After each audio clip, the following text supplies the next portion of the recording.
दरभंगा में 2 जून से लॉकडाउन के जारी दिशा निर्देश को लेकर जिलाधिकारी व एसएसपी ने की बैठक। सभी दुकान एवं प्रतिष्ठान एक दिन बीच करके सुबह 6 बजे से लेकर दोपहर 2 बजे तक रहेगी खुली हुई। आदेश का सख्ती से पालन करवाने को दिया गया निर्देश।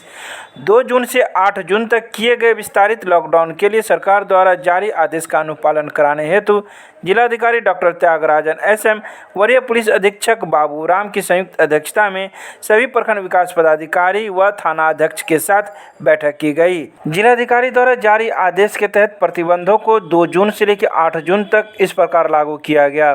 सभी सरकारी कार्यालय 25% उपस्थिति के साथ 4 बजे अपराह्न तक खुलेंगे।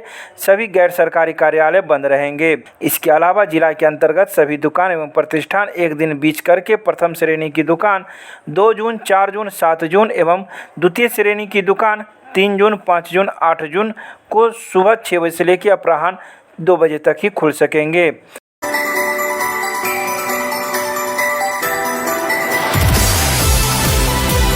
दरभंगा में मंगलवार को जन अधिकार पार्टी के राष्ट्रीय अध्यक्ष पप्पू यादव के बेल को रिजेक्ट करने की खबर सुनकर कार्यकर्ताओं में छाई मायूसी। किया सरकार का पुतला दहन। जहां कार्यकर्ताओं को पहले यह खबर आई कि राष्ट्रीय अध्यक्ष को बेल मिल जाएगा और वे रिहा हो जाएंगे। इस खुशी से वे लोग मिठाइयां बांटें और खुशियां मनाएं। लेकिन वहीं देर शाम दूसरी खबर यह भी आती है कि राष्ट्रीय अध्यक्ष का बेल रिजेक्ट हो गया है। यह खबर सुनते ही कार्यकर्ताओं में मायूसी छा गई। वहीं इस बारे में पूर्व जिला अध्यक्ष डॉक्टर अब्दुल सलाम खान ने कहा कि हमें न्यायालय पर पूरा भरोसा है, लेकिन सरकार इसमें हस्तक्षेप कर रही है। राष्ट्रीय अध्यक्ष पप्पू यादव से घबराकर 21 दिनों से उसे जेल में बंद कर सरकारी तौर पर अपहरण कर लिया गया था। मगर गरीबों के मसीहा राष्ट्रीय अध्यक्ष पप्पू यादव को जितना भी यातना दी जाएगी और दिमागी उत्पीड़न मिलेगा, उतना ही बिहार सरकार में बैठे भ्रष्टाचार में लिप्त दलाल माफियाओं को बख्शा नहीं जाएगा। न्यायालय एक न एक दिन न्याय करेगी और उनको रिहाई मिलेगी। हम लोगों को सवेर से पता था कि सेशन कोर्ट ने आज बेल पिटीशन डायल हुआ है और उनको बेल मिल जाएगा। ये कल ही बेल पिटीशन डायल हुआ था। आज हम लोग को सारी उम्मीद थी, क्योंकि ये केस इतना बड़ा नहीं था जिसमें इनको बिल नहीं मिल सकता था। कोर्ट ने मॉर्निंग में कहा कि इसको मैं रिजर्व रखता हूँ। सेकंड ओवर में आने के बाद उन्होंने बेल को रिजेक्ट कर दिया, जो हम लोग कोर्ट का सम्मान करते हैं। लेकिन ऐसा समझ में नहीं आता कि उनके साथ न्याय नहीं हुआ। चूंकि जिस बेल में 4 लोग पहले से क्विटल हैं, 20 साल पहले क्विटल हो गए, ये अकेले सिंगल पर्सन थे। ये सिर्फ कोर्ट की अवहेलना के कारण इनके साथ अगर हुआ तो क्या 21 दिन कोर्ट की अवहेलना में आप उनको किसी भी सेवक को रख सकते हैं? अगर आपने रखा तो उनकी हाल तो देखिए, उनकी तबीयत खराब है, उनके किडनी रहे हैं, उनका उसका भी ऑपरेशन हुआ है, कमर में दर्द रहता है। उस बिना पर इंसानियत के नाम में उनका आज उनको बेल मिल जाना चाहिए था। लेकिन न्यायालय है, न्यायालय के हम लोग कुछ नहीं बोल सकते। हो सकता है कुछ त्रुटियां हुई होंगी, लेकिन इतनी बड़ी त्रुटियां नहीं हुई कि सेवक पप्पू यादव को आप लोग जेल में बंद करके रखिए। मैं बिहार सरकार नीतीश कुमार की से ये मांग करता हूं कि ये जो डबल इंजन की सरकार है, अगर उसमें हस्तक्षेप कर रही है तो इसका मतलब है कि पप्पू यादव से सरकार डर चुकी है और डर गई है। इसीलिए पप्पू यादव जेल में है, वरना आज 20 दिनों में न जाने कितने भ्रष्टाचारियों माफियाओं का पोल खोल के रख दिया होता, सरकार को तिकड़े तिकड़े कर दिया होता। लेकिन आज पप्पू यादव को वो जेल में बंद करके ये साबित कर रहे हैं कि ये जब तक अंदर रहेगा मेरी सरकार चलती रहेगी। अगला कदम क्या होगा सर? अगला कदम उग्र आंदोलन है। अगर 2 से 4 दिन के अंदर में अगर नहीं हुआ तो हम लोग चरम उग्र आंदोलन करेंगे, गाड़ियों को जलाएंगे, जितनी भी सरकारी महकमे है सब संपत्ति को हम लोग तोड़ेंगे फोड़ेंगे। इसलिए कि सेवक को आपने रोका है, गरीबों की आवाज को आपने बंद किया है। गरीब की आवाज जब भी सरकार में उठाया है तो विपक्ष से ज्यादा पप्पू यादव ने उठाया है। और आज उसको उस बिना पर उनको रिहा मिलना चाहिए था, लेकिन रिहा नहीं किया गया। इसीलिए जन अधिकार पार्टी के तमाम कार्यकर्ता लोग, जो लोग आए हैं, मैं उनका दिल से शुक्रिया अदा करता हूं। और वो लोग उग्र आंदोलन करने को तैयार हैं। हम लोग बैठने वाले नहीं हैं। देखिए, आज गरीबों के मसीहा पप्पू यादव जी का दूसरा दिन बेल खारिज किया गया और इसी के विरोध में पप्पू यादव जब तक रिहाई नहीं होता है तब तक हम लोग उग्र आंदोलन करेंगे। और बिहार सरकार कान खोल कर सुन ले और बिहार सरकार जिला प्रशासन कान खोल कर सुन ले। अगर उनका अविलंब रिहाई नहीं हुआ, हम लोग इससे भी ज्यादा उग्र आंदोलन करेंगे और इसके सारा जवाबदेही बिहार सरकार की होगी। जब तक पप्पू यादव को, गरीबों के सेवक को रिहाई नहीं किया जाएगा, तब तक हम लोग चरणबद्ध तरीके से पूरे बिहार में आंदोलन जारी रखेंगे। इसके आगे आप लोग क्या कीजिएगा? इसके आगे और उग्र आंदोलन, अभी तो कुछ नहीं हुआ, अभी तो ये अंगड़ाई है, आगे और लड़ाई है। और इसके साथ हम लोग का आंदोलन कल से और ज्यादा उग्र आंदोलन होगा और इसकी सारी जवाबदेही बिहार सरकार की होगी। क्या नाम है आपका? चुनमुन यादव, युवा जिला दरभंगा।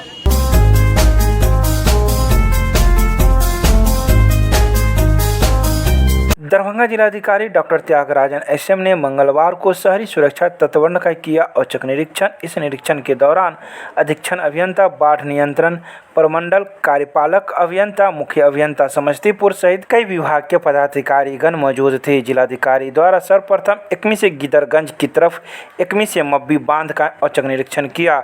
गिदरगंज के पास बने सुरेश गेट एवं आउटलेट जहां शहर का पानी निकासी होता है, वहां तक जिलाधिकारी ने पैदल भ्रमण कर चल रहे कार्यों का औचक निरीक्षण किया। उन्होंने नगर निगम को नाला का मुंह लगातार साफ करते रहने का निर्देश दिया ताकि शहरी नाला का पानी सुरेश गेट के माध्यम से नदी में लगातार जा सके।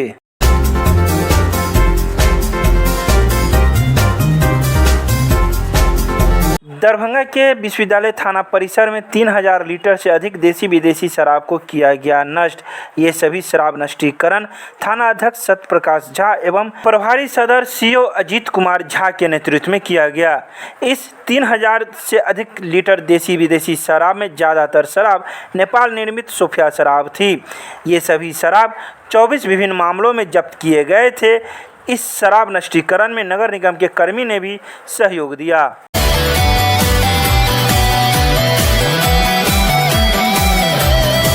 दरभंगा में डीएमसीएच बचाओ जन स्वास्थ्य अभियान के आह्वान पर मंगलवार को आशा कार्यकर्ताओं के द्वारा डीएमसीएच में निर्मित सुपर स्पेशलिटी बिल्डिंग के सामने प्रदर्शन किया। प्रदर्शन करने के दौरान सुपर स्पेशलिटी अस्पताल को चालू करने, डॉक्टर, कर्मचारी, नर्स की बहाली करने, डीएमसीएच में हुए बच्चे की मौत की उच्च स्तरीय जांच करवाने सहित कई मांगों को लेकर आवाज़ बुलंद की और नारे भी लगाए।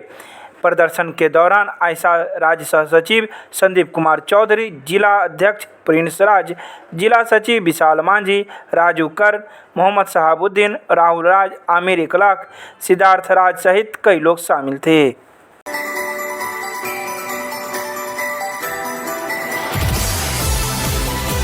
दरभंगा रेलवे स्टेशन पर सांसद गोपाल जी ठाकुर ने प्लेटफॉर्म संख्या 1 पर मंगलवार को भाप मशीन का शुभारंभ किया और रेल विकास परियोजनाओं को लेकर एक समीक्षात्मक बैठक की।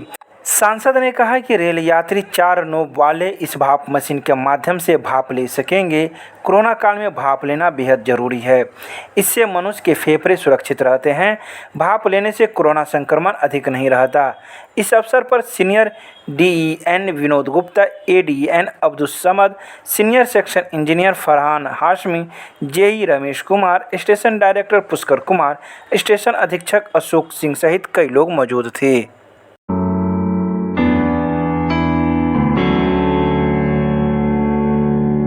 दरभंगा में मिथिला विश्वविद्यालय के द्वारा स्नातक प्रथम खंड भौतिकी प्रतिष्ठा के छात्र छात्राओं के लिए विश्वविद्यालय के भौतिकी विभाग के तत्वाधान में ऑनलाइन वर्ग का किया गया प्रारंभ। इस ऑनलाइन वर्ग का उद्घाटन कुलपति प्रोफेसर सुरेंद्र प्रताप सिंह ने की। उन्होंने कहा कि कोरोना महामारी की चुनौतियों का सामना करने के क्रम में हम ऑनलाइन के मोड में जा रहे हैं। हमें लंबी यात्रा तय करनी है, लेक्चर बैंक बनाना है। उन्होंने कहा कि विशेषज्ञों की अनुशंसा पर उत्कृष्ट लेक्चर को विश्वविद्यालय की वेबसाइट पर लोड किया जाना है, जो बिहार सहित पूरे देश के लिए मॉडल होगा। ये वर्ग जुलाई तक चलेंगे एवं अन्य विषय में भी स्नातक प्रथम खंड हेतु ऑनलाइन वर्गों की तैयारी चल रही है। इस अवसर पर प्रतिकुलपति डॉली सिन्हा के अलावा भौतिकी विभागाध्यक्ष प्रोफेसर अरुण कुमार सिंह मौजूद थे, जिन्होंने कुलपति और प्रतिकुलपति के प्रति धन्यवाद ज्ञापित किया।